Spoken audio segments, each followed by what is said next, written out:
Hello.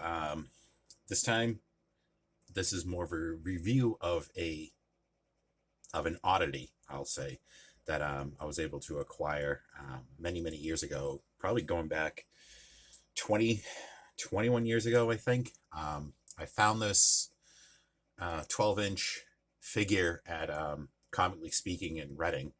Um, give you a bit of a backstory. My father served in Vietnam. He was at the Battle of Ai Valley, 1965. He was a member of the 1st Airborne Mobile Division, um, 2nd Battalion, the 7th Cav, I think it was. Um, there was a book written by Lieutenant Colonel Hal Moore and Joe Galloway about their experiences in the battle. It was called We Were Soldiers Once and Young. Then there was a movie, I think it came out, I want to say April of 2002, We Were Soldiers. It was called, it was starring Mel Gibson as Hal Moore. Now, I walked into, Comically Speaking, like I said, probably like over 20 years ago, 21 years ago, maybe. And I came across this. It's by Dragon, which usually does model kits, military style model kits. And I came across this 12-inch doll figure, or whatever you want to call it, of Lieutenant Colonel Hal Moore. And of course, I had to buy it. Um, I mean, it's part of my father's history.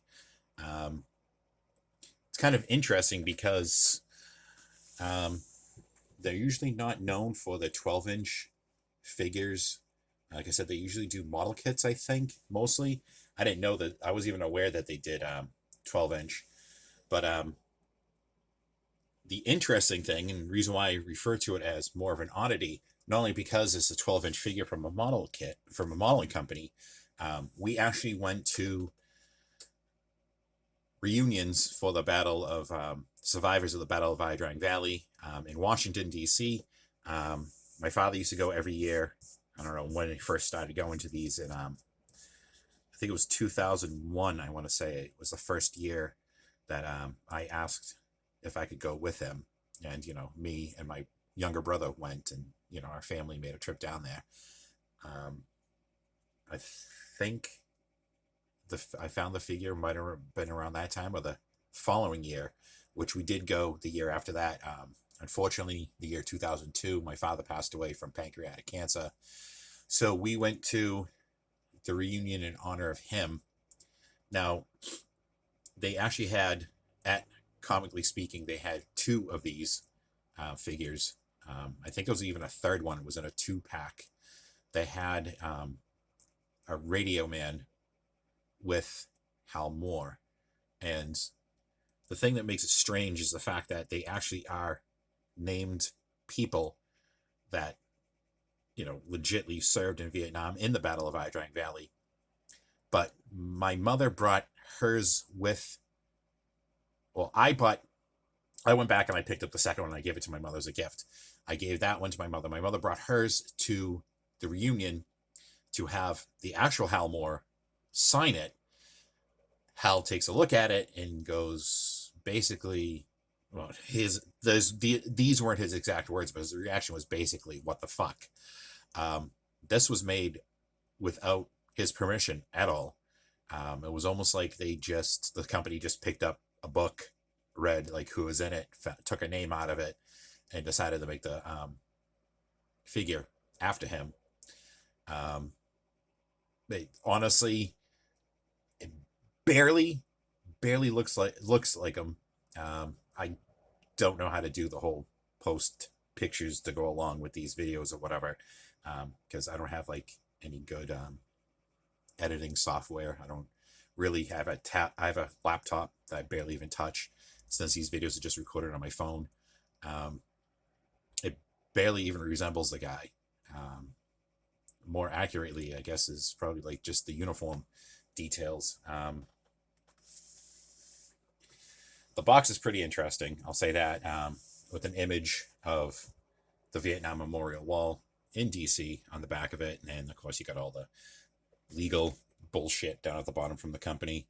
As you can see, the box is in pretty shitty condition because, you know, again, I've had it for like 20 years.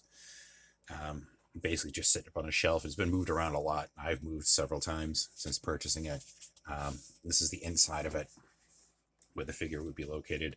The only thing I don't have on him now is his watch.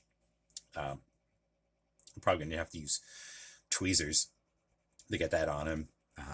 It's a nice image on the side. I wouldn't be surprised that was a photo probably taken by Joe Galloway from the Battle of Idrang Valley. Well, here's Hal, quote unquote, himself. Basically, I keep him, I'd say 99% of the time in the box. I have taken him out here and there to take a look at him. I try to get all his accessories added on. Again, like I said, the watch is the only one that's a pain in the ass because it's so tiny. I've never dealt with these type of figures before. Aside from the action figures I've collected over the years, but I've never dealt with a 12-inch doll figure, whatever you want to call them, with all this, with the clothing and all the, like, the individual grenades. They come off. They're packed separately in the package. Pretty nice. I just loop them on the belt. Yeah. The M16 that he's holding, I think, is nicely detailed. It looks pretty good. Interesting washes and colors on it. Yeah, I mean, I don't know what else to say other than it's such a weird oddity I've come across over the years. The helmet is removable. Again, face portrait barely even looks like him. I honestly don't even know if they were referencing photos when they sculpted this head or not. They probably couldn't get it exact because, again, I'm pretty sure, like, according to Hal's reaction, like, this was made without his permission. But again, it was something I had to have in my collection. The helmet's nice. It's got the camo covering on it. The what is that? The oak leaf cluster, I want to say, in the front. I could be wrong. I don't know that much about military stuff.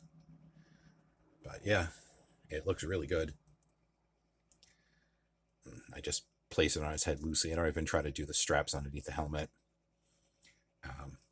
Again, and then around back, he's got his canteen, which I can't barely get this over. I don't think I could even lock that. Get it over the button. I'm afraid it's going to break. I don't know where else to put his handgun, so it's just back here. I mean, it's in an area that's wouldn't make any sense for him to carry. He could never reach that if he tried, but I don't know. I was just trying to throw it all together. The calf patch on his sleeve, well done, I think. It looks just like a miniature version of the actual patches. Now, I've had a couple of them myself. In honor of my father, after he passed away, I used to throw them on like jackets and vests that I owned, but I don't even know if I even have them anymore. I had a couple of floating around that I just didn't. That I picked up at the one of the reunions. I just bought them, and I don't think I've ever used them. I had them just in a plastic bag somewhere in my room around here. I do put Cav stickers on my car. Yeah, it's pretty cool. Now, this thing that they were so it says on the thing, new generation life action figures, Neo body inside.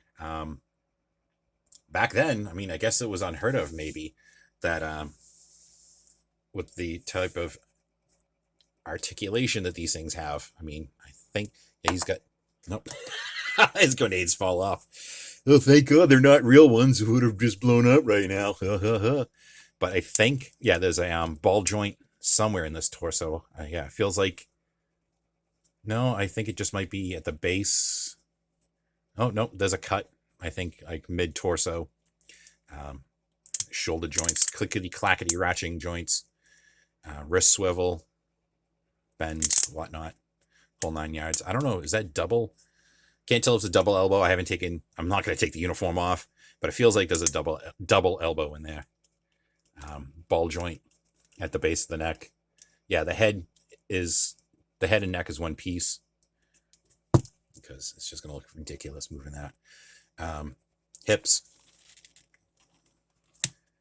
Ooh, I haven't moved this thing in so long, I'm afraid. I'm just probably stop because this thing's probably like fragile now. I mean, like I said, it's like 20 fucking years old, and knowing my luck, I'd break the goddamn thing. Yeah, I basically just I really don't display him out in the open like this.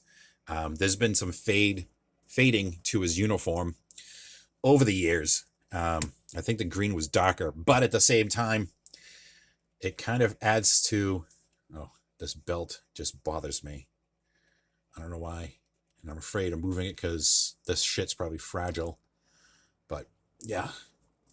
So anyways, to go back to the whole thing of the fading of the uniform, I think it was just age.